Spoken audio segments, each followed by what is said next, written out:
I'm giving away $10 cash to a random winner in the comments of my most recent giveaway video, and every time that video gets another 10,000 views, we're going to have another winner. So all you need to do to enter is click the link below and watch the video. In the vast expanse of Unsung Heroes, we have discussed many vehicles which have asked some of the hardest hitting questions in the automotive world. How far can a road car be pushed when race technology is applied to it? In fact, how far can a vehicle be pushed? Its engine, its tyres, its aerodynamics in the pursuit of sheer, unattainable speeds. And then you have this car, which basically answers the question of what if Horatio Pagani made a Fiat Multipla? Because that is essentially what this car represents. The ultimate minivan. Think Renault Espace F1, but with production intentions. Now, when I say Renault Espace F1, don't necessarily set your hopes too high, because this is not some 0 to 60 in 2.6 second monster like that car is. In fact, this was a vehicle which was not just a concept, and not just a company showing off, but it actually had its sights set on the production world. And it comes from Italdesign, a world famous, and as you can kind of tell, Italian design house up there with the best of them like Zagato, Pininfarina, and a wide variety of others too.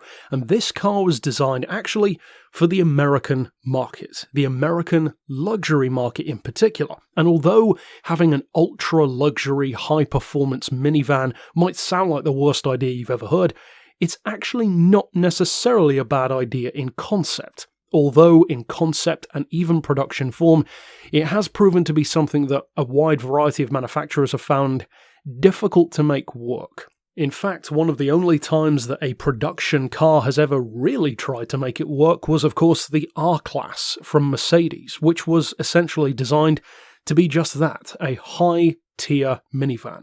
Something for executives, where you don't have to pile into a Sprinter van or a Ford Transit van. It's a legitimate car, quote-unquote, with even an AMG model on offer, which is a very fast and powerful car.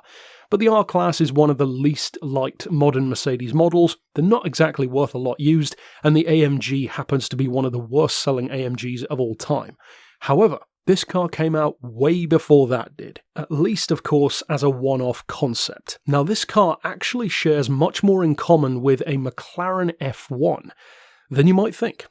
And that's not a bad start for a minivan. For one thing, there's the driving position. The driver sits in the centre of the car, and also interestingly, right on top of the engine. It is indeed a mid-engine vehicle.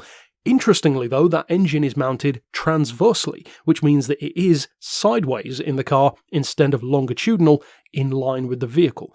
That's a curious choice, and actually a choice which a supercar made as well, the Chazetta V16T, which also has a transverse engine layout. Now, the fact that the driver is on top of the engine kind of necessitates a little bit more headroom, to say the least, and that is why the car has this almost double-bubble Fiat Multipla style sectioned body, where you almost have two different levels to the seating, with the driver on his own and then 6 people behind. That particular driving position is not the only similarity to the McLaren because, of all things, it is also powered by a BMW V12 engine, a 5-litre V12 in particular, mounted to, surprisingly, a manual gearbox. In 1992, this car had a 5-speed manual, all-wheel drive and all-wheel steering. The rear wheels could turn up to 15 degrees at low speeds to help with parking, which is helpful when the car is almost 6 meters long and has a 150-inch wheelbase. Now, despite the fact that the car has a very spicy BMW V12 engine, again, don't get your hopes too high for McLaren performance because it only puts out 300 horsepower and 330 pound-feet of torque. So it's technically more the kind of V12 that you'd expect in like a regular 8 Series, for instance, rather than, of course, the M8 that we talked about previously in this same series. Now, the performance is, on the one hand, not that impressive by today's standards, but on the other hand, very impressive for a minivan. Because again, it doesn't even have as much power as the Mercedes R-Class AMG, but this is still a 130 mile an hour car. That's actually not bad when you think about it and when you look at the sheer size of this thing. Now, of course, when it comes to technology, there are some ways in which the car will feel dated and even look dated. From the outside, the design certainly will divide opinion. I happen to actually really like the look of this car, especially from the back. I think it looks very cool. In particular, when the requirements of a minivan aren't really that much more than just be a large box. That's a pretty easy job description, so to make it anything more interesting than that takes a lot of effort. It's why stuff like the Renault Espace, of course, stands out so much. Now, in terms of tech inside the car, all 6 of the seats are independently maneuverable. You can actually remove them to have a ton of luggage space.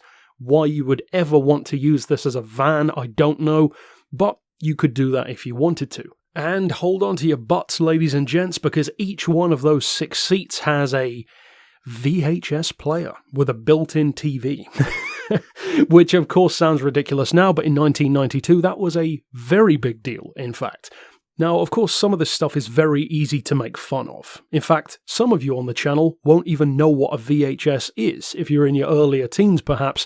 But other things about the car actually hold up really well, and I'm not just talking about the engine or the performance, which I happen to think are still pretty impressive for what it is, but also the fact that even though the chassis, which of course is designed primarily to be load-bearing due to the amount of weight of the car, plus the passengers, plus luggage, it's made of steel incidentally, the body is actually completely made out of carbon fibre.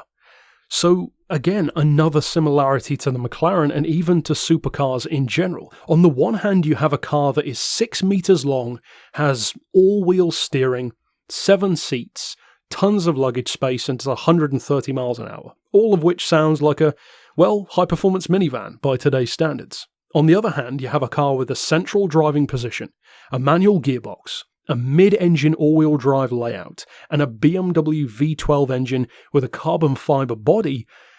Well, it almost sounds like you're talking about 2 completely different machines. And yet, that's all this. Now, I know that this episode will not be as popular as some of the others for obvious reasons, and many of you probably don't share the same unique interests in these wacky cars that I have. I know that you enjoy Unsung Heroes, but I do tend to be one of the fewer of us on the channel who really love these super oddball utility-based vehicles, and I know some of you are as well, so shout out to you guys.